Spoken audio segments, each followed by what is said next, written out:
ज़रूरी सूचना है कि वीडियो को आप आगे नहीं बढ़ाएंगे।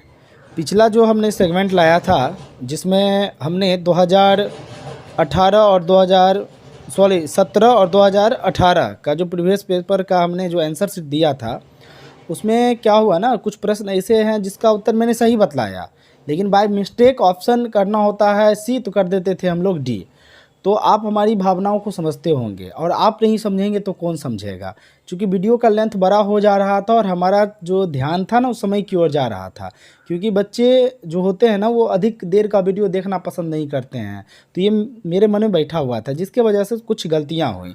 लेकिन आज 2019 का इसे वीडियो लाए हैं। लेकिन इस वीडियो की खास बात यह है कि इसमें न्यूमेरिकल की संख्या ज़्यादा है और बहुत कुछ इसमें बताएंगे। वीडियो का लेंथ बड़ा नहीं होगा, तो जल्दी से बिना बात किए हुए आप समझ गए होंगे जो भी हमने बतलाया है। एग्ज़ाम बहुत करीब है, टेंशन में होंगे, टेंशन मत लीजिए, बहुत अच्छा एग्ज़ाम जाएगी, हम ये प्रार्थना करते हैं। तो स्वागत करते हैं एक बार पुनः आपको, आप सभी बच्चों का, आपके अपने यूट्यूब चैनल फिजिक्स बाय पाली भारद्वाज में। और ये सीरीज है 2019 का। यस, ये सीरीज है 2019 का। और आप देखेंगे कि 2019 में कितना प्रश्न जो है प्रीवियस ईयर का आ रहा है। तो कुछ प्रश्न HW होंगे, कुछ प्रश्न को हम खुद से बताएंगे। तो क्वेश्चन नंबर 1 की ओर चलते हैं। पहला प्रश्न आ चुका है आपके बोर्ड पे। पहला प्रश्न कह रहा है कि आवेश के पृष्ठ घनत्व का मात्रक होता है। आवेश का जो पृष्ठ घनत्व होता है उसका मात्रक क्या होता है। सबसे पहले आप इसका डिफिनीशन याद रख लीजिएगा। 2019 में ये डिफिनीशन शायद इसका पूछा था, 19 या 20 में, डेट याद नहीं है लेकिन पूछा था। और इसका डिफिनीशन क्या होता है, तो इसका डिफिनीशन है कि लिखना शुरू कीजिएगा आप लोग भी, कि जब आवेश का वितरण, वितरण का मतलब बांटना, किसी समतल अथवा वक्र, टेढ़ा मेढ़ा रेखा को वक्र कहते हैं, ठीक है, वक्र पृष्ठ पर होता है। फिर से एक बार मिलाइएगा, जब आवेश का वितरण किसी समतल अथवा वक्र पृष्ठ पर होता है तो प्रति एकांक क्षेत्रफल पर आवेश की मात्रा को आवेश का क्या कहते हैं, तो पृष्ठ घनत्व कहते हैं। और पृष्ठ घनत्व को हम लोग कहते हैं सूचित सिग्मा से। तो सिग्मा बराबर डिफिनीशन का आंसर क्या हो गया, Q/A। क्लियर। और Q यानी आवेश का मात्रक कूलम और क्षेत्रफल का मात्रक मीटर स्क्वायर। तो मात्रक क्या हो गया भैया, कूलम प्रति मीटर स्क्वायर। अगर प्रति का चिन्ह हटाएंगे तो यहाँ पर माइनस पर लगेगा, ठीक है। तो ऑप्शन में देखते हैं क्या, ऑप्शन में कूलम प्रति metre square. Yes, option A के साथ ही हम जाएंगे, क्योंकि अभी हमने बताया है ना, सिग्मा सूचित करते हैं आवेशीय पृष्ठीय घनत्व को, और ये होता है Q/A, और इसका मात्रक कूलम और इसका मात्रक होगा प्रति मीटर स्क्वायर, यानी कूलम प्रति मीटर स्क्वायर है। तो ऑप्शन ए बिल्कुल सही है। वीडियो को आगे बढ़ा के नहीं देखेंगे। क्वेश्चन नंबर 2 कहता है किसी गोलीय पृष्ठ के अंदर यदि +Q आवेश रख दिया जाए तो संपूर्ण पृष्ठ से निकलने वाला विद्युत फ्लक्स कितना होगा। अरे भाई, मान लीजिए एक पृष्ठ है और इस पर हम क्या करते हैं, खाली आवेश भर देते हैं, जितना आवेश 1 2 3 -Q, लेकिन यहाँ प्लस पॉजिटिव आवेश की बात कर रहा है। अगर मान लीजिए माइनस भी रख देते हैं तो हमने बताया था ना कि Q1 + Q2 + Q3 - Q4 अब भाई सिग्मा फाई बराबर ऐसा, यानी गॉस के प्रमेय में हमने क्या साबित किया था, फाई बराबर Q/ε0। याद है ये सूत्र। तो यही सूत्र यहाँ विद्युत फ्लक्स ही पूछ रहा है। तो भैया विद्युत फ्लक्स यानी फाई, तो फाई बराबर हो जाएगा Q/ε0। तो ऑप्शन में देखते हैं Q/ε0 है, नहीं है Q/, यस, ऑप्शन बी के साथ हम लोग जाएंगे क्वेश्चन नंबर 2 का। जल्दी जल्दी वीडियो बनाने का कोशिश कर रहे हैं ताकि एग्जाम में आप बेहतर तैयारी कर सकें। अगला जो प्रश्न है कहता है 10 माइक्रोकूलाम एवं -10 माइक्रोकूलाम के दो बिंदु आवेश वायु में परस्पर 40 सेंटीमीटर की दूरी पर रखे हैं, तो निकाय की विद्युत स्थितिज ऊर्जा क्या होगी। निकाय की विद्युत स्थितिज ऊर्जा क्या होगी, तो प्रश्न के अनुसार अगर चले तो इसको हम मान लेते हैं, जैसे एक बिंदु आवेश ये है Q1 और एक बिंदु आवेश मान लेते हैं Q2 और दोनों के बीच का दूरी मान लेते हैं R। तो Q1 का वैल्यू दिया है 10 माइक्रोकूलाम और Q2 का वैल्यू दिया है माइनस, और दोनों के बीच का जो दूरी है वो 40। तो सेंटीमीटर को आप पहले मीटर में कन्वर्ट कर लीजिए। तो सेंटीमीटर को जो आप मीटर में कन्वर्ट कीजिएगा तो ये आपका 40 सेंटीमीटर है, तो ये हो जाएगा 0.4 मीटर, या 10⁻⁻², यानी 100 से भाग दे देंगे तो 40 भागा 100 काटेंगे, कट जाएगा 2 5, ठीक तो है, 0.4 मीटर, यानी R का वैल्यू हो गया 0.4 मीटर। Q1 का वैल्यू आपको ये दिया है, माइक्रो में है तो 10, और माइक्रो का वैल्यू होता है -10, होता है ना। तो 10 × 10 दिया है ना, माइक्रो का वैल्यू होता है 10⁻⁻6, नैनो का 10⁻⁻, तो लिख देंगे। और Q2 का वैल्यू माइनस में है तो -10 × 10⁻⁻6। जब इसको सॉल्व करेंगे तो ये 1 प्लस में 6 माइनस में, तो हम लिख सकते हैं ना 10 पे पावर -5 कूलम, और वो लिख सकते हैं -10 पे पावर -5 कूलम। ये तो क्लियर हो गया बात, कोई दिक्कत नहीं। अब आर का वैल्यू दे दिया है। अब क्या करते हैं, आपको पता है U बराबर फार्मूला होता है हाफ, मतलब 1/4 हाफ नहीं, epsilon not into Q1 into Q2 बट्टा R स्क्वायर साबित किए थे। तो Q1 का वैल्यू आपने कितना निकाला, तो 10 पर पावर -5, और Q2 का वैल्यू तो -10 पर पावर माइनस, दोनों को गुना कर दीजिएगा। R का वैल्यू 0.4 है ना, ये सब मान पुट कर दीजिएगा। 1/4 पर एप्सिलॉन नॉट का जो मान होता है 9 गुना 10 पर पावर 9। समझ रहे होंगे बात, नहीं समझेंगे तो कमेंट सेक्शन में जाके बताएंगे। और सब मान पुट करके जब सॉल्व कीजिएगा ना, तो वही 90/4 गुना 10 पर पावर -5 यानी 10 पर पावर -10, और इसका हो गया 10 पर पावर 9 होता है ना वैल्यू, 10 पर पावर, यानी सॉल्व करेंगे ना तो लगभग आंसर आएगा, और माइनस का चिन्ह है तो -2.25 हमने सॉल्व किया इसलिए बता रहे हैं, और सब कुछ तो हम बता ही दिए हैं। ये Q1 का वैल्यू है, Q2 का वैल्यू है, R का वैल्यू है, मीटर में चेंज कर लीजिएगा। IU बराबर हाफ, ये एप्सिलॉन, इसका वैल्यू 9 गुना 10 पर पावर 9, याद रखना मान, और सॉल्व कर लीजिएगा तो इतना आंसर आ जाएगा। कितना आंसर बताएं, -2.25 आएगा। देखते हो ऑप्शन में क्या है, 2.5 जो है प्लस में है तो नहीं होगा, इसको काट गलत कर दीजिए। 2.35 ये नहीं होगा। फिर सेम ऑप्शन दे दिया यहाँ भाई। देखो एक चीज़ तुम लोग भी कि A और C सेम ऑप्शन है ना, और यहाँ पर ये बिल्कुल सही, लेकिन माइनस में है, लेकिन 3-5 है। एक बार तुम भाग दे के देख लेना तो क्या आता है। वैसे हमको जो लगता है ना, यहाँ पे माइनस का चिन्ह छूटा हुआ है, यहाँ या यहाँ पे अगर माइनस लगा देंगे तो ये सही हो जाएगा, और यहाँ पे लगाएंगे तो ये सही हो जाएगा। वैसे तुम लोग भाग करके देखना कि क्या आता, कहीं आंसर ये तो नहीं आ रहा है। हमको नहीं लगता है कि ये आंसर आएगा, 100% है कि हमको नहीं लगता है कि ये आएगा, लेकिन फिर भी देख लेना, गलती हो सकती है। हमको लगता है इसी दोनों ऑप्शन में कोई एक होगा। अगर इसको माइनस कर देंगे तो ये आंसर हो जाएगा, अगर इसको माइनस कर देते ये हो जाएगा। ठीक है, वैसे देख लेना। अगला प्रश्न कह रहा है कि विद्युत द्विध्रुव की निरक्षीय स्थिति, देखो ये प्रश्न हम बताए थे मॉडल सेट में, अच्छे से बतलाए थे, साबित करके बतलाए थे, त्रिभुज और देख के अच्छे से देखना है ना, कंपोनेंट वगैरह तोड़ ताड़ के बतलाए थे, देख लेना। विद्युत द्विध्रुव की निरक्षीय स्थिति में विद्युत विभव का व्यंजक शून्य होता है, बताए थे ना।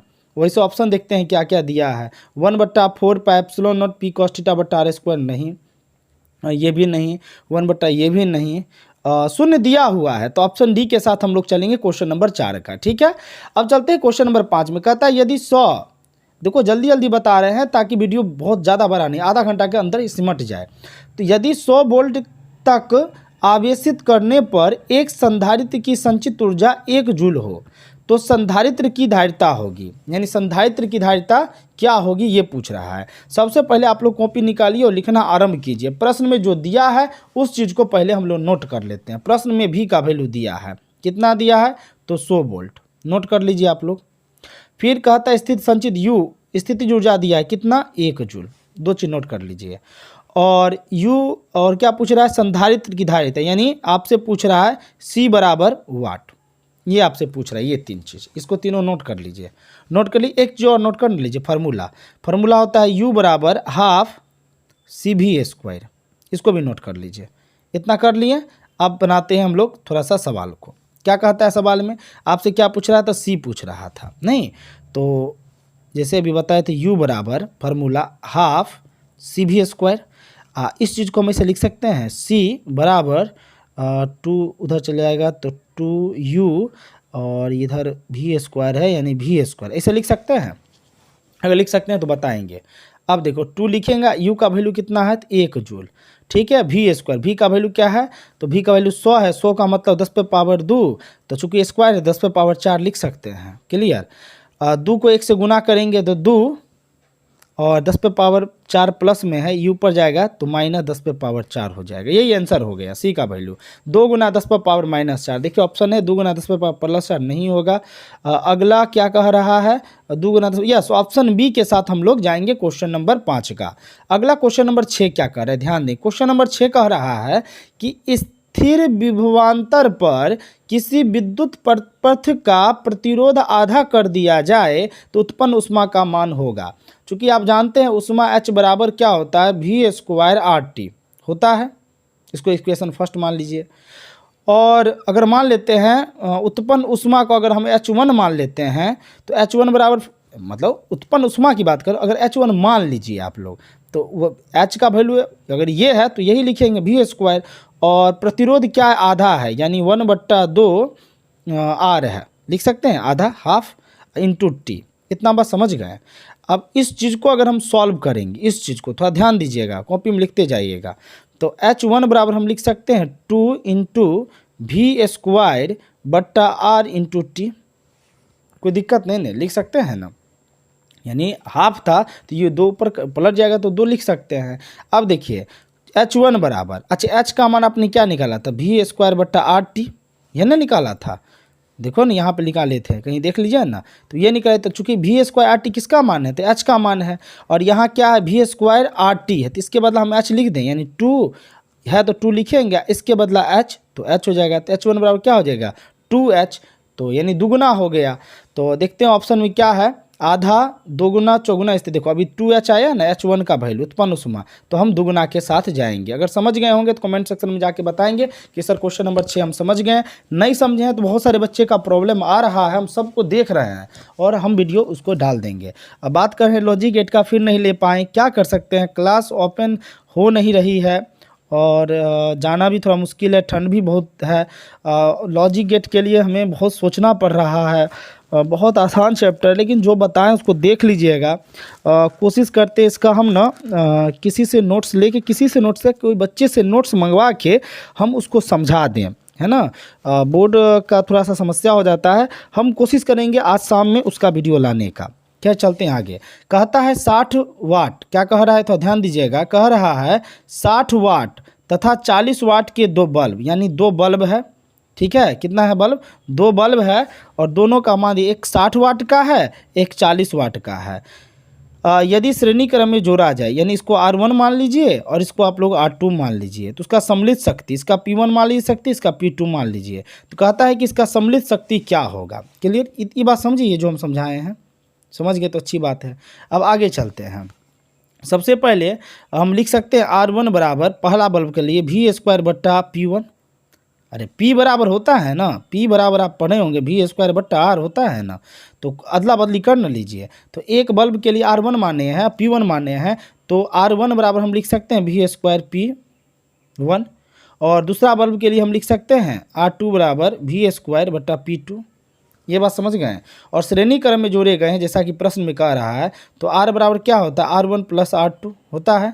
अब क्या कीजिए, R1 के बदला ये जो मान डाल दीजिए और 2 में ये मान डाल दीजिए। तो दोनों जब मान डालेंगे तो क्या होगा, R बराबर क्या माने वी स्क्वायर बट्टा P1 प्लस वी स्क्वायर बट्टा P2। तो दोनों में कॉमन भी सेम है, कॉमन ले लीजिए, तो R बराबर हो जाएगा वी स्क्वायर इंटू 1 बट्टा P1 प्लस 1 बट्टा P2। कोई दिक्कत, इतना समझ के नोट करते जाइए। अगर वी स्क्वायर इधर ले जाएंगे, भाग गुना में इसके साथ ले जाए तो भाग में आ जाएगा। कहने का मतलब ये हो जाएगा वी स्क्वायर यानी R बट्टा वी स्क्वायर, ये हो जाएगा 1 बट्टा P1 प्लस 1 बट्टा P2। क्लियर। अब एक चीज़ देखिए, P बराबर आपने क्या बोला, वी स्क्वायर बट्टा R बोले हैं ना, P बराबर, तो हम लिख सकते हैं अभी जो हमने लिखा था अभी जस्ट, क्या लिखा था, R बट्टा वी स्क्वायर इंटू 1 बट्टा P1 प्लस 1 बट्टा, कॉपी में लिखते जाइएगा तभी ये समझिएगा। तो 1 बट्टा P बराबर हम लिख सकते हैं, यहाँ R बट्टा V है तो R बट्टा वी स्क्वायर। कोई दिक्कत, यानी P बराबर ये होता है ना जी, वी स्क्वायर बट्टा R, तो 1 बट्टा P बराबर ये हम नहीं लिख सकते, पलट जाए तो नहीं लिख सकते हैं कितना, R बट्टा वी स्क्वायर। क्लियर। तो क्या हो जाएगा, फार्मूला भी हमने क्या लिखाया था, R बट्टा वी स्क्वायर बराबर 1 बट्टा P1 प्लस 1 बट्टा P2, चूँकि इसको हमने माना है 1 बट्टा P, तो 1 बट्टा P बराबर 1 बट्टा P1 प्लस 1 बट्टा P2। क्लियर। अब क्या करेंगे, जब इसको सॉल्व करेंगे, ये पूरा को सूत्र को सॉल्व कीजिए, तो अभी कीजिएगा तो आपका आ जाएगा P बराबर P1 गुना P2 बट्टा P1 प्लस P2। क्लियर। तो P1 का वैल्यू कितना दिया है, 60 है, इसका दिया है 40, तो 60 40 दिया है, तो हम लिख सकते हैं, क्या लिख सकते हैं, 60 गुना 40 बट्टा 60 प्लस 40। क्लियर। दोनों को सॉल्व तो 6 चौक 24, 6 18 24, यानी 2400, 2 जीरो है, अच्छा ये हो जाएगा 100, 2 जीरो से 2 जीरो कट गया, 24 बट्टा 1 यानी 24। तो आंसर कितना आया, 24 है। ऑप्शन देखते हैं क्या है, 100 वोल्ट नहीं, 2400 वाट नहीं, 30 नहीं, हाँ ऑप्शन डी बिल्कुल सही है। उम्मीद करते हैं ये प्रश्न समझ गए होंगे, नहीं समझ गए होंगे तो सीधा सूत्र याद रखिएगा, 1 बट्टा P बराबर 1 बट्टा P1 प्लस 1 बट्टा P2, है ना। और जब दोनों को सॉल्व किए तो क्या आ गया, P बराबर P1 गुना P2 बट्टा P1 प्लस P2, अब P1 का वैल्यू 60, इसका गुना भाग करके सॉल्व कर लीजिएगा, आपको इतना आंसर आ जाएगा। अब चलते हैं क्वेश्चन नंबर 8 की ओर। कहता है विद्युत परिपथ की शक्ति क्या होती है। कितना बार ये प्रश्न पूछेगा, सिंपल V² बट्टा R होता है। तो ऑप्शन में कहीं है क्या V इंटू आर, नहीं, V² R नहीं, यस ऑप्शन सी में है। तो ऑप्शन सी के साथ हम जाएंगे। क्वेश्चन नंबर 8 का जो सही उत्तर है, हम जाएंगे क्वेश्चन नंबर किसके साथ, तो सी के साथ। क्वेश्चन नंबर 8 की बात किया जाए, कहता है आदर्श ए मीटर का प्रतिरोध होता है। तो आदर्श ए मीटर का जो प्रतिरोध होता है वो होता है भैया शून्य। तो ऑप्शन में क्या है, शून्य है, बहुत कम है, बहुत अधिक, अनंत। तो हम लोग जाएंगे शून्य के साथ, ऑप्शन ए के साथ। आदर्श ए मीटर का वोल्ट मीटर नहीं है, वोल्ट मीटर रहता तो अनंत करते हैं। यहाँ पे क्या है, ए मीटर है, गौर कीजिएगा, ए मीटर का शून्य होता है, वोल्ट मीटर का अनंत होता है, तो ए मीटर का शून्य होगा।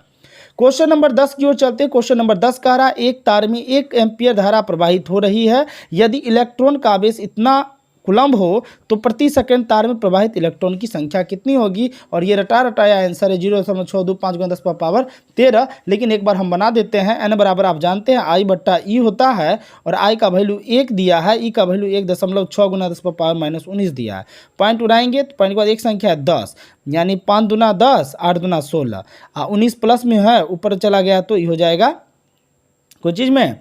एक चीज़ देखिएगा, तो तार में 1 एम्पियर धारा प्रवाहित हो रही है। देखो प्रश्न में 1 एम्पियर धारा प्रवाहित, माइक्रो नहीं है, माइक्रो रहता तब, ठीक है, ऐसे सॉल्व करते रुकना। तो ये हो जाएगा 5 बट्टा 8, 19 प्लस में ऊपर गया तो ये हो जाएगा, नीचे माइनस में रहता था, प्लस में हो जाएगा। तो भाग देंगे तो ये आपका हो जाएगा 0.625 × 10⁻9, नीचे है तो माइनस में ऊपर गया तो प्लस 19, ये हो जाएगा। तो और इसको अगर मान लीजिए आगे बढ़ा देंगे पॉइंट दशमलव को, तो 6.25 × 10⁻18 हो जाएगा। वैसे ऑप्शन देखते हैं क्या क्या है। ऑप्शन में ये है, नहीं, ये कब होगा, जब इसका वैल्यू माइक्रो में होगा, तब माइक्रो एम्पियर, क्या नहीं होगा। 18 ये कब होगा, जब पॉइंट को आप आगे कर देंगे तब, नहीं। अब यहाँ क्या कह रहा है, प्रवाहित इलेक्ट्रॉन संख्या है, तो आंसर गजब नहीं दिया है क्या, नहीं, देखते हैं आगे उसे। उसके बाद ये तो खैर नहीं होगा, ये भी नहीं होगा, ये भी नहीं होता, ये बच गया, सही है। बोले थे ना 0.25 × 10⁻18 ना आया था, 19 ना आया था, तो एक इसको कर देंगे तो ये 18 हो जाएगा। बिल्कुल सही ऑप्शन है। तो ऑप्शन बी के साथ हम लोग जाएंगे क्वेश्चन नंबर 10 में। उम्मीद करते हैं आप समझ रहे होंगे। क्वेश्चन नंबर 11 कह रहा है कि चुंबकीय क्षेत्र बी वेक्टर में अवस्थित एम वेक्टर चुंबकीय आघूर्ण वाले धारा पास द्वारा अनुभूत बल आघूर्ण टॉर बराबर। तो चूंकि टॉर बराबर हम बताए थे बी वेक्टर गुने एम वेक्टर साइन थीटा, और यहाँ पे साइन थीटा का वैल्यू कितना दिया, चूंकि एक दूसरे के गुणनफल में लंबवत था तो 90 डिग्री, और साइन 90 का वैल्यू 1 होता है, यानी ये 1 हो गया, तो बी वेक्टर गुना एम वेक्टर हो जाएगा, टॉर बराबर। ऑप्शन देखते हैं, तो एम गुना बी नहीं भैया, बी गुना, यस ऑप्शन बी के साथ हम लोग जाएंगे क्वेश्चन नंबर 11 का। ठीक है, आप समझ गए होंगे तो अच्छी बात, नहीं समझे तो बताएंगे। अगला जो प्रश्न कह रहा है, प्रश्न अगला जो कह रहा है थोड़ा ध्यान देंगे। प्रश्न कह रहा है आपसे कि अनुचुंबकीय पदार्थ की प्रवृत्ति होती है। अनुचुंबकीय पदार्थ की प्रवृत्ति क्या होती है। सबसे पहले एक बात सुन लीजिए, अनुचुंबकीय पदार्थ वे हैं जिनके परमाणु या अणु में उपस्थित इलेक्ट्रॉन सम संख्या में नहीं होते हैं। याद रखिएगा, मतलब अनुचुंबकीय पदार्थ वे हैं जिनके परमाणु या अणु में उपस्थित इलेक्ट्रॉन की संख्या सम में नहीं होते हैं। अतः युग्म का मतलब होता है जोड़ा, बनाने के बाद भी कुछ नहीं होते हैं। अतः युग्म बनाने के बाद भी कुछ इलेक्ट्रॉन जो होते हैं ना, वो शेष रह जाते हैं। ये शेष इलेक्ट्रॉन एक दिशा में क्या करते हैं, तो चक्रण करते हैं, जिससे एक परिणामी चुंबकीय आघूर्ण उत्पन्न हो जाता है। ये अनुचुंबकीय पदार्थ की एक विशेषता के बारे में बता रहे थे। और ये जानते हो ये स्थिर होता है। तो ऑप्शन में देखते हैं कहीं कुछ है क्या। ऑप्शन ए स्थिर, शून्य, अनंत, स्थिर के साथ जाएंगे। क्वेश्चन 12 का ऑप्शन हम लोग जाएंगे ए के साथ।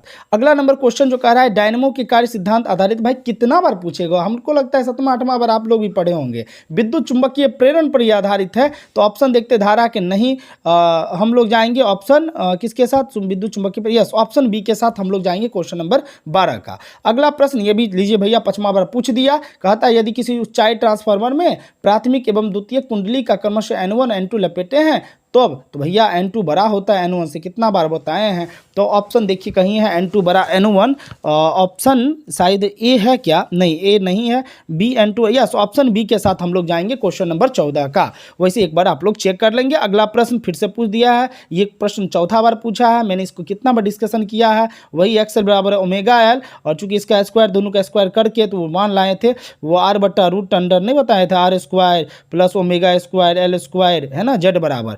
तो ये होता शक्ति गुणांक पूछ रहा है एल आर परिपथ का। तो देखिए कहीं ऐसा ऑप्शन नहीं है, नहीं है। ऑप्शन बी क्या कर, यस ऑप्शन बी के साथ हम लोग जाएंगे क्वेश्चन नंबर 15 का। जल्दी जल्दी पढ़ते हैं, 20 मिनट निकल चुकी है। अगला प्रश्न कह रहा है कि प्रत्यावर्ती धारा परिपथ में यदि धारा आई एवं वोल्टेज के बीच कलांतर फाई हो तो धारा का वाटहीन घटक, वाटहीन धारा का मतलब क्या होता है, जिसमें कोई तरह का धारा नहीं बहता है ना, ऐसा होता है।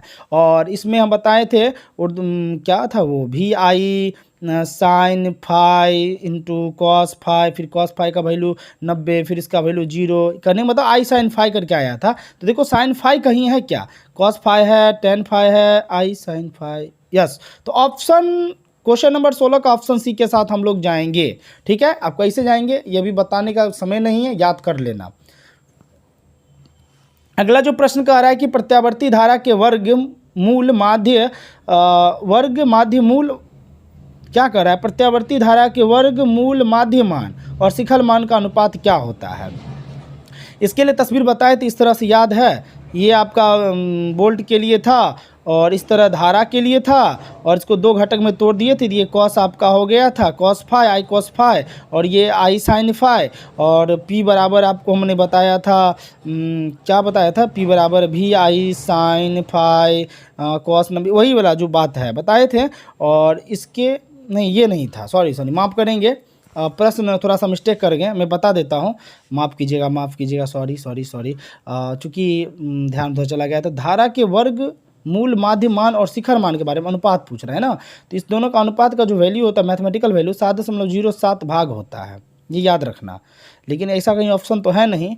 तो सबसे पहले आपको पता है वर्ग माध्य मान धारा के लिए कितना होता है, तो धारा के लिए हम लोग लिखते हैं IRMS, और वोल्टेज के लिए लिखते हैं हम लोग IVMS। नहीं, वोल्टता के लिए हम ये लिखते हैं, कौन चीज़ के लिए, तो मूल धारा के लिए, यानी माध्य मान ही मूल धारा के लिए। और शिखर मान की बात किया जाए तो वर्ग माध्य मूल मान जो होता है, शिखर मान के लिए बात किया जाए नहीं, शिखर मान का जो है धारा के लिए हम लोग I नोट से सूचित करते हैं, और वोल्टता को V नोट से सूचित करते हैं। क्लियर, तो हम लोग लिख सकते हैं IRMS बराबर I नोट बट्टा V स्क्वायर लिख सकते हैं। और शिखर मान के लिए I नोट बराबर हम लिख सकते हैं, क्या लिख सकते हैं, तो IRMS लिखो, चाहे इसका मान लिख दो √2। क्लियर, तो V नोट बराबर हम लिख सकते हैं VRMS, V नोट करने का मतलब वोल्टता का शिखर मान √2, है ना। और आप दोनों का अनुपात यानी ये और ये दोनों का बट्टा कर दीजिए, तो एक का बट्टा आपका यानी इसके लिए हम लिख सकते हैं RMS लिख सकते हैं, और इसके लिए I नोट लिख सकते हैं। क्लियर, और इसका जो मान है जब सॉल्व करेंगे तो I नोट के साथ क्या था भाई, I नोट के लिए हमने क्या मान निकाला था, I कॉपी पर आप लोग लिखते जाए MS बट्टा IRMS, उम्मीद करते हैं आप नहीं समझ रहे होंगे, 1/2 इस तरह से लाए थे मान, पिछला वीडियो देख लेना, वही से अभी समझ गया तो अच्छा है। क्योंकि जो बच्चे पढ़ रहे हैं ना, थोड़ा सा हम दिशा निर्देश कर देंगे ना तो वो समझ गए होंगे, और जो नए बच्चे हमसे जुड़े हैं तो पीछे वाला वीडियो देखो बताए हैं, और इसका आंसर सीधा होगा 1/√2, देखते हैं, नहीं ये नहीं होगा, सॉरी, ऑप्शन बी के साथ हम लोग जाएंगे क्वेश्चन नंबर 17 का। अब चलते हैं क्वेश्चन नंबर 18 की। क्वेश्चन नंबर 18 कह रहा है कि पृथ्वी के चुंबकीय क्षेत्र BH में यदि चुंबकीय सुई के दोलन की आवृत्ति n हो तो, यानी प्रश्न में क्या दिया है, n मतलब आवृत्ति, n मतलब क्या दिया है, आवृत्ति दिया है। क्लियर, अब BH का मतलब हो गया पृथ्वी का चुंबकीय क्षेत्र BH। क्लियर, और इसके लिए हम बताए थे B बराबर 1/n बराबर 2 पाई, है ना, √I बट्टा मैग्नेट और BN बताए थे, याद होगा। और या फिर हम ऐसे इसको इस चीज़ को मैं ऐसे भी लिख सकता हूँ, इसको पलट के लिखूंगा तो क्या हो जाएगा, तो हो जाएगा n बराबर, n का मान पूछ रहा है तो 1/2 पाई, उस जो फार्मूला लिखे ना उसको नोट कर लेना, पलट देना, √अंडर हो जाएगा MBH बट्टा I हो जाएगा। क्लियर, और चूंकि आपको पता है यहाँ पर आई क्या है, तो आई जड़त्व आघूर्ण है, और एन क्या है, तो आवृत्ति की चुंबकशील मतलब चुंबक की चुंबकशीलता है ना।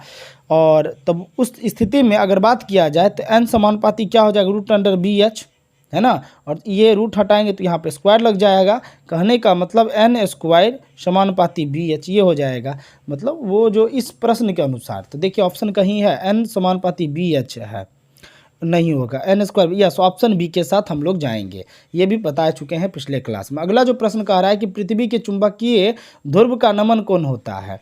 अरे पृथ्वी के चुंबकीय ध्रुव पर जो नमन कोण की बात किया जाए तो ध्रुव पर 90 डिग्री होता है और भूमध्य रेखा पर 0 डिग्री होता है, भूमध्य रेखा पर 0 डिग्री। तो यहाँ ध्रुव पूछ रहा है तो 90 के साथ हम लोग जाएंगे। तो क्वेश्चन नंबर 19 का जो सही उत्तर है वो जाएगा ऑप्शन सी के साथ, ठीक है। अगला जो प्रश्न कह रहा है कि विद्युत चुंबकीय तरंग के संचरण की दिशा होती है, ये प्रश्न आपका HW, ये 6 बार बता चुके हैं, 7वां बार नहीं बताएंगे, नोट कर लीजिएगा, जवाब दीजिएगा, और जवाब नहीं दीजिएगा तो लॉजिक गेट का हम वीडियो नहीं देंगे। अगला जो प्रश्न कहता है एक उत्तल लेंस जिसका न्यू एन यानी म्यू इतना दिया है और पानी के लिए इतना दिया है, ये दोनों वैल्यू याद रख लेना, है ना।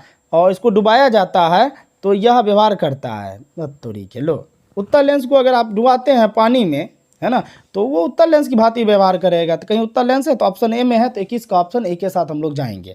अब चलते हैं क्वेश्चन नंबर 22 की ओर। क्वेश्चन नंबर 22 कहता है कि जो प्रश्न आपसे कह रहा है, तो क्वेश्चन नंबर 22 की ओर चलते हैं। और क्वेश्चन नंबर 22 जो कह रहा है उसके अनुसार अगर चलते हैं तो कहता है निम्नलिखित में किसका अपवर्तनांक सबसे अधिक होता है, किसका अपवर्तनांक।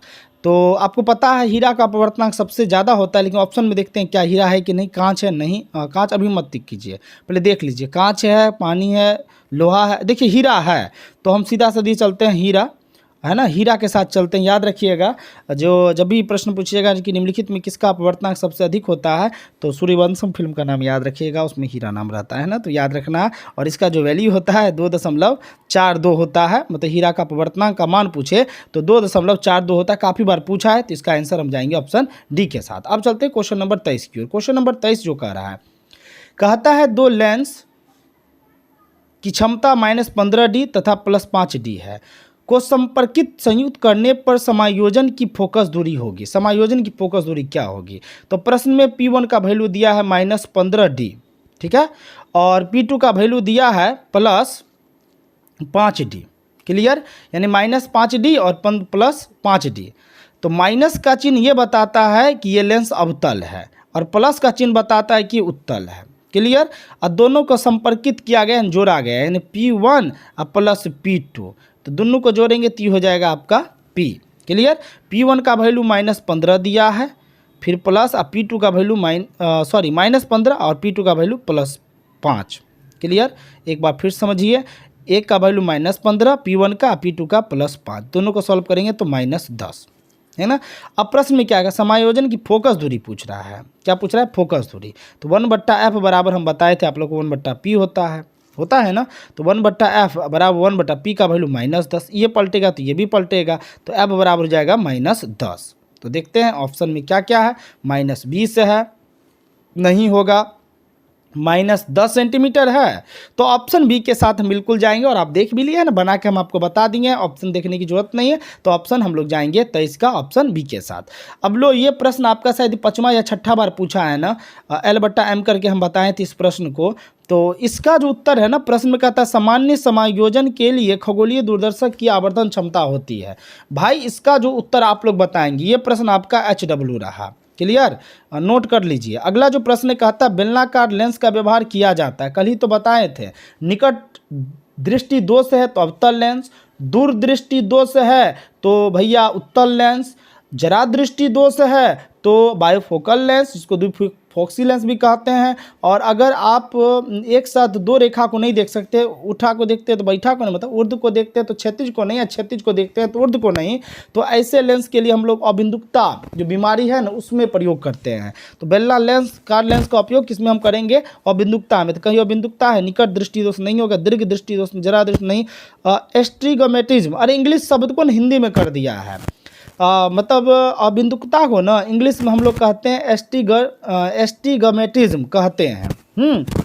तो इसका जो सही उत्तर होगा, तो कंफ्यूज किया ना, इसलिए सबको हम बोलते हैं कि जो इसका सेंटेंस जैसे मायोपिया है ना, हाइपर मेट्रो मायोपिया, ये सबको थोड़ा सा देखते जाओ। तो इसका उत्तर हम लोग जाएंगे ऑप्शन सी के साथ। ठीक है, अगला जो प्रश्न कह रहा है कि प्रकाश के रंग का कारण क्या है। अरे प्रकाश के रंग का कारण तो तरंग दैर्ध्य है, लेकिन ऑप्शन और अगर तरंग दैर्ध्य है और आवृत्ति भी है नहीं, तो ऑप्शन में देखते हैं क्या क्या होता है। इसकी आवृत्ति कारण मतलब वेग, कला, आयाम। अरे भैया वेग से कहीं प्रकाश का रंग का निर्धारण होता है। अच्छा कला मतलब फेज होता है, इससे भी तो नहीं होता है, मैग्नीट्यूड नहीं होगा। अच्छा आयाम से क्या होता है, आयाम से कलर आ जाएगा क्या, कोई रस्सी को बांध दीजिए, को हिला दीजिए तो वो शीर्ष और गर्त आप इस तरह से पढ़े हैं, तो इस तरह से क्या कलर आप तय कर लोगे। तो ये 3 ऑप्शन होगा नहीं, तो ऑप्शन ए के साथ हम लोग जाएंगे क्वेश्चन नंबर 26 का। चलते क्वेश्चन नंबर 27 की ओर। ये 27 हम 10वां बार बताने जा रहे हैं, लेकिन इसका उत्तर हम नहीं बताएं। कहता है पिछले वीडियो में बताए हैं, उसके पिछले वीडियो में भी था, उसके पिछले वीडियो में भी था, मॉडल सेट में भी था। प्रश्न कहता है एन अपवर्तनांक तथा ए प्रिज्म वाले कोण पतले प्रिज्म का न्यूनतम विचलन क्या होता है। यह प्रश्न आपका HW रहा। हम बार बार कह रहे हैं, अगर आप जवाब दीजिएगा तो इसका उत्तर हम अगला उत्तर कहते हैं ये 2020 का हम वीडियो लाएंगे। उत्तर नहीं देते हैं तो मन नहीं लगता है वीडियो बनाने में। 10-15 बच्चे हैं जिसका उत्तर देते हैं। नवीन हो गए हैं, नीतू कुमारी हो गई, पुष्पा कुमारी हो गई, और सारे बच्चे हैं, रूना हो गई, उसके बाद आपका श्रेय क्या उनका नाम था, उपाध्याय, ये माफ़ कीजिएगा, श्रेय वर्मा जी हो गए। ये सब बच्चे उत्तर देते हैं आजकल। उसके बाद एक और बच्ची हैं, नाम भूल रहे हैं, वो भी जवाब देते हैं। अच्छे नाम याद आएगा तो हम बता देंगे। वो वीडियो से जुड़े हुए हैं, काफ़ी अच्छे शानदार जवाब भी देते हैं। अगला जो प्रश्न है कहता है किसी बिंदु स्रोत से परिमित दूरी पर तरंगार कैसा होता है।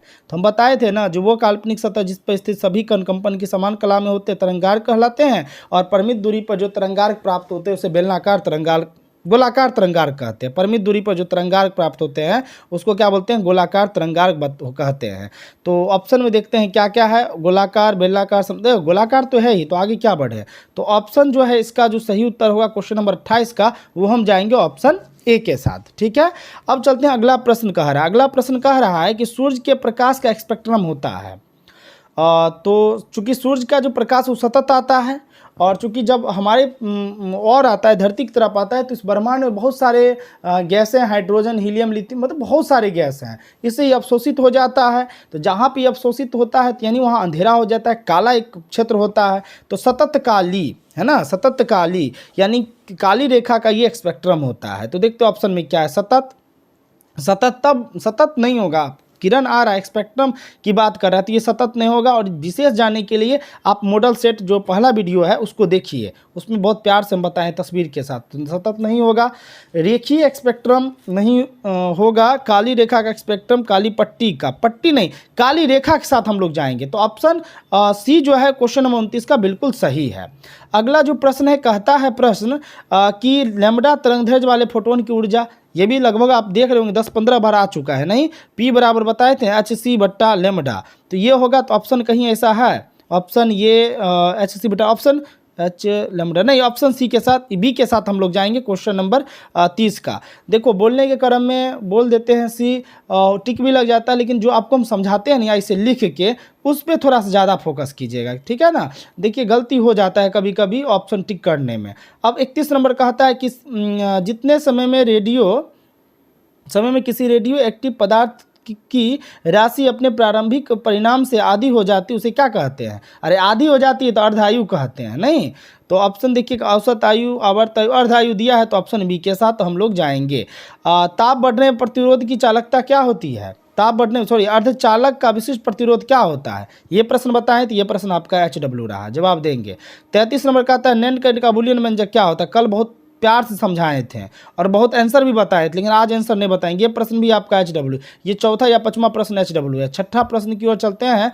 कहता है आयाम अधिमिश्रण में अधिमिश्रित सूचकांक होता है, बताए थे ये सवाल। तो इसका भी जवाब आप देखेंगे। आज देखते हैं कितने बच्चे याद किए हैं वीडियो देख के, कितने बच्चों को समझ, ये भी प्रश्न HW। और अगला जो प्रश्न है, पृथ्वी के किसी स्थान पर टीवी प्रेषण टावर, कितना प्रश्न रिपीट होगा जी। कल ही तो बताए थे √2HR क्या बताए थे वो, D बराबर डिस्टेंस बराबर, और R का वैल्यू कितना बताए थे 6400 किलोमीटर। बताए थे।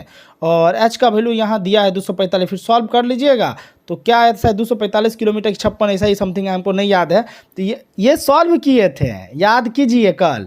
तो इसका भी आंसर आप लोग बताएंगे, तो जो सही जवाब होगा ना वो बिल्कुल देंगे। कल के क्लास में जो है ना हम बताएंगे कि कितने बच्चे का उत्तर सही रहा, और कल के क्लास में ही हम 2020 का भी वीडियो लाएंगे। लेकिन इसके लिए एक शर्त है कि आप वीडियो में बताए गए जितने प्रश्न को हमने पूछा है उसका उत्तर देंगे। और साथ साथ हम आज हमारा पूरा प्रयास है कि हम PDF जो है लॉजिक गेट का ला के समझा दें आप लोग को, हम पूरे कोशिश करेंगे। इसलिए आप हमारे वीडियो को प्यार देते रहें और शेयर करते रहें ताकि अच्छा रहे हम लोग के लिए। तो आज के लिए इतना ही।